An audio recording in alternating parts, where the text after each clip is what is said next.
तो दोस्तों आज हम फिर से आपके लिए लेकर आए हैं देश दुनिया की तमाम ताजा बड़ी खबरें। सबसे पहली बड़ी खबर में आपको बताएंगे कि बेंगलुरु शहर में घरों में कुर्बानी करने पर सरकार ने लगाई रोक, तो मुसलमान हुए नाराज, आदेश को बताया तुगलकी फरमान। वहीं आपको बताएंगे दोस्तों कि प्रधानमंत्री मोदी जाने वाले हैं जेल, पटना सिविल कोर्ट में मोदी के खिलाफ गंभीर धाराओं में केस दर्ज। वहीं आपको बताएंगे दोस्तों कि मध्य प्रदेश विधानसभा चुनाव में भाजपा को झटका, एबीपी न्यूज के ओपिनियन पोल में कांग्रेस की बननी है सरकार, भाजपा का हो रहा है सुपड़ा साफ। वहीं आपको अगली बड़ी खबर में बताएंगे दोस्तों कि यूनिफॉर्म सिविल कोड पर प्रधानमंत्री मोदी के बयान पर भड़के ओवैसी, बोले भारत के मुसलमानों को टारगेट किया जा रहा है। वहीं आपको बताएंगे दोस्तों कि भाजपा पर अभिषेक बनर्जी का तीखा हमला, कहा एनआरसी के नाम पर भाजपाइयों ने लोगों को ठगा, नहीं की कोई भी कार्रवाई। वहीं आपको बताएंगे दोस्तों कि 29 जून को मणिपुर का दौरा करेंगे कांग्रेस नेता राहुल गांधी, राहत शिविरों में प्रतिनिधियों से करेंगे मुलाकात, जनता से करेंगे क्या ही बड़े वादे। तो दोस्तों सभी खबरों को आपको एक एक कर बताने वाले हैं। वीडियो को लाइक करके चैनल को सब्सक्राइब कर दें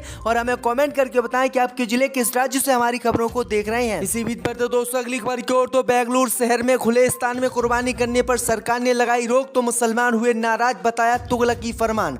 जब दोस्तों आपको बता दें कि बकरा ईद के त्योहार को लेकर बेंगलुरु की महानगर पालिका ने कुर्बानी को लेकर एक विवादित आदेश जारी किया है और खुले स्थानों पर कुर्बानी करने पर रोक लगा दी है, जिससे मुसलमान नाराज हो गए हैं। दरअसल आपको बता दें कि बेंगलुरु महानगर पालिका ने जो आदेश जारी किया है उसमें सार्वजनिक स्थानों जैसे सड़कों, अस्पतालों, स्कूल, कॉलेजों, पार्कों और पूजा स्थलों के परिसर के अंदर या बाहर जानवरों की कुर्बानी करने पर रोक लगा दी गई है। यही नहीं, सोमवार को जारी एक परिपत्र में यह भी कहा गया है कि केवल बूचड़खानों में ही मुसलमान कुर्बानी करें, घरों में भी कुर्बानी करने की अनुमति बेंगलुरु में नहीं दी जाएगी। वहीं आपको बता दें कि मुसलमानों के खिलाफ जो आदेश जारी किया गया है उससे मुस्लिम समाज नाराज हो गया है। मुस्लिम समाज ने इसे तुगलकी फरमान बताया है और कहा है कि अगर मुसलमान अपने घरों में कुर्बानी करेगा तो इससे क्या आफत आ जाएगी, क्या बूचड़ खानों में ही कुर्बानी की जानी चाहिए। तो ये बड़ी अपडेट आई दोस्तों कि बेंगलुरु की महानगर पालिका ने ये विवादित आदेश जारी किया है, जिससे मुसलमान नाराज बताए जा रहे हैं। पर तो दोस्तों अगली खबर की ओर, तो पटना में प्रधानमंत्री मोदी के खिलाफ केस दर्ज, भाजपा की बड़ी चिंता।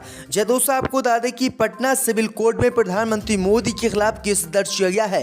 इस मामले पर जल्द सुनवाई के साथ साथ प्रधानमंत्री मोदी की गिरफ्तारी की भी मांग की गई है। दरअसल आपको बता दें कि प्रधानमंत्री मोदी पर आरोप है कि 21 मई 2021 की तारीख को प्रधानमंत्री मोदी ने अपने संबोधन में गलत सूचनाएं देश को बताई थी और गलत सूचनाएं देकर प्रधानमंत्री मोदी ने लोगों को भ्रमित किया था। इसी मामले को लेकर प्रधानमंत्री मोदी के खिलाफ पटना सिविल कोर्ट में एक एफआईआर दर्ज की गई है और प्रधानमंत्री की गिरफ्तारी की मांग की गई है। तो भाजपा की मुश्किलें एक बार फिर से बढ़ गई हैं। इसी बीच पर तो दोस्तों अगली खबर की ओर, तो मध्य प्रदेश से बीजेपी को लगा बड़ा झटका। मध्य प्रदेश विधानसभा चुनाव का एबीपी न्यूज ने ओपिनियन पोल किया जारी, कांग्रेस की बन रही है सरकार, भाजपा का हो रहा है सुपड़ा साफ। जब दोस्तों आपको बता दें कि मध्य प्रदेश विधानसभा चुनाव को लेकर एबीपी न्यूज ने एक अपना ओपिनियन पोल जारी किया है, जिसने भाजपा को झटका देते हुए कांग्रेस की सरकार बनाई है। दरअसल आपको बता दें कि मध्य प्रदेश में कांग्रेस पार्टी की सरकार इस समय बन रही है। दरअसल आपको बता दें कि मध्य प्रदेश में 230 सीटें हैं, बीजेपी को यहां पर 106 से 118 सीटें मिल रही हैं, जबकि कांग्रेस पार्टी को एबीपी न्यूज के सर्वे में 108 से 120 सीटें मिलती हुई दिखाई दे रही हैं। बीएसपी को 0 से 4 सीटें मिलती दिखाई दे रही हैं और अन्य को 0 से 4 सीटें मिलती दिखाई दे रही है। अगर दोस्तों हम बात करें तो वोट प्रतिशत की, तो बीजेपी को 44% वोट जो है मध्य प्रदेश में मिल रहे हैं, वहीं कांग्रेस पार्टी को भी 44% वोट मिल रहे हैं और बीएसपी को 2% वोट मिल रहे हैं, अन्य को 10% वोट मिल रहे हैं। वहीं आपको बता दें कि कमलनाथ यहाँ पर सबसे ज़्यादा पसंदीदा मुख्यमंत्री हैं। तो ये बड़ी अपडेट आई दोस्तों कि मध्य प्रदेश में इस बार कांग्रेस की सरकार बनेगी और एबीपी न्यूज ने ओपिनियन पोल जारी कर दिया, जिससे भाजपा खेमे में भगदड़ मच गई है। इसी बीच पर तो दोस्तों अगली खबर की ओर, तो यूनिफॉर्म सिविल कोड पर प्रधानमंत्री मोदी के बयान पर भड़के ओवैसी, बोले भारत के मुसलमानों को टारगेट किया जा रहा है। जब दोस्तों आपको बता दें कि प्रधानमंत्री मोदी ने मंगलवार को मध्य प्रदेश के भोपाल में यूनिफॉर्म सिविल कोड, 3 तलाक और पसमानदा मुसलमानों के मुद्दे को केंद्र में रखा। इसी के बाद अब एआईएम के प्रमुख और हैदराबाद से सांसद असदुद्दीन ओवैसी ने यूनिफॉर्म सिविल कोड के मुद्दे को लेकर प्रधानमंत्री मोदी पर जमकर हमला बोला। एआईएम चीफ ओवैसी ने कहा कि आज प्रधानमंत्री नरेंद्र मोदी ने 3 तलाक, यूनिफॉर्म सिविल कोड और पसमानदा मुसलमानों पर कुछ टिप्पणी की है। लगता है कि मोदी जी ओबामा की नसीहत को ठीक से समझ नहीं पाए हैं। साथ ही उन्होंने कहा कि एक तरफ आप पसमानदा मुसलमानों के लिए घड़ियाल आंसू बहाने छुड़ाने का नाटक कर रहे हैं और दूसरी तरफ आपके लोग उनकी मस्जिदों को नुकसान पहुंचा रहे हैं। उन सभी लोगों को रोजगार भी छीना जा रहा है। इतना ही नहीं, उनके आवासों को ढाया जा रहा है, भीड़ के द्वारा उनकी लिंचिंग की जा रही है। मोदी सरकार ने मुसलमानों को छात्रवृत्ति को भी समाप्त कर दिया। ओवैसी ने कहा कि वोट मांगने से पहले आपके कार्यकर्ताओं को मुसलमान पसमानदा आते हैं याद, और फिर मुसलमानों के घरों पर आग लगाई जाती है, मुसलमानों के घरें बिल्डर से तोड़े जाते हैं। तो असदुद्दीन ओवैसी बुरी तरह से प्रधानमंत्री मोदी पर भड़क गए हैं। इसी बीच पर तो दोस्तों अगली खबर की ओर, तो भाजपा पर अभिषेक बैनर्जी ने बोला तीखा हमला, कहा एनआरसी के नाम पर भाजपा ने लोगों को ठगा। जय दोस्तों, आपको बता दें कि पश्चिम बंगाल की मुख्यमंत्री ममता बनर्जी के भतीजे अभिषेक बैनर्जी ने केंद्र की मोदी सरकार पर बड़ा हमला बोला है। टीएमसी कांग्रेस के महासचिव अभिषेक बैनर्जी ने क्षेत्र में बड़े पैमाने पर रहने वाले मतुआ समुदाय को साधने के लिहाज से भाजपा पर गंभीर आरोप लगाते हुए कहा कि भाजपा नागरिकता का वादा 2019 में कर गई थी और आज तक इनको नागरिकता नहीं दी है। अभिषेक ने कहा कि दरअसल आपको बता दें कि हकीकत यह है कि भारतीय जनता पार्टी का चुनाव चिन्ह कमल धोखा और जुमलेबाजी का प्रतीक है, जबकि टीएमसी कांग्रेस का चुनाव चिन्ह भरोसे का प्रतीक है। दरअसल आपको बता दें कि अभिषेक बैनर्जी ने कहा कि प्रधानमंत्री मोदी ने एनआरसी के नाम पर 2019 में लोगों को ठगा और कहा था कि हम सभी को जो है नागरिकता देंगे, लेकिन प्रधानमंत्री मोदी ने आज तक किसी को भी नागरिकता नहीं दी। इसी बीच पर तो दोस्तों अगली खबर की ओर, तो 29 जून को मणिपुर का दौरा करेंगे कांग्रेस नेता राहुल गांधी, राहत शिविरों में प्रतिनिधियों से करेंगे मुलाकात। जय दोस्तों, आपको बता दें कि मणिपुर में हिंसा की लपटें अभी धधक रही हैं। केंद्रीय गृह मंत्रालय के हस्तक्षेप के बाद भी स्थिति पर अभी तक काबू नहीं किया जा सका है। वहीं कांग्रेस नेता राहुल गांधी अब 29 जून को मणिपुर का दौरा कर सकते हैं। कांग्रेस महासचिव केसी वेणुगोपाल ने बताया है कि राहुल गांधी 29 और 30 जून को मणिपुर का दौरा करेंगे। वो राहत शिविरों का दौरा करके इन्फाल और चुराचांदपुर में नागरिक समाज के प्रतिनिधियों से मुलाकात करके बातचीत करेंगे।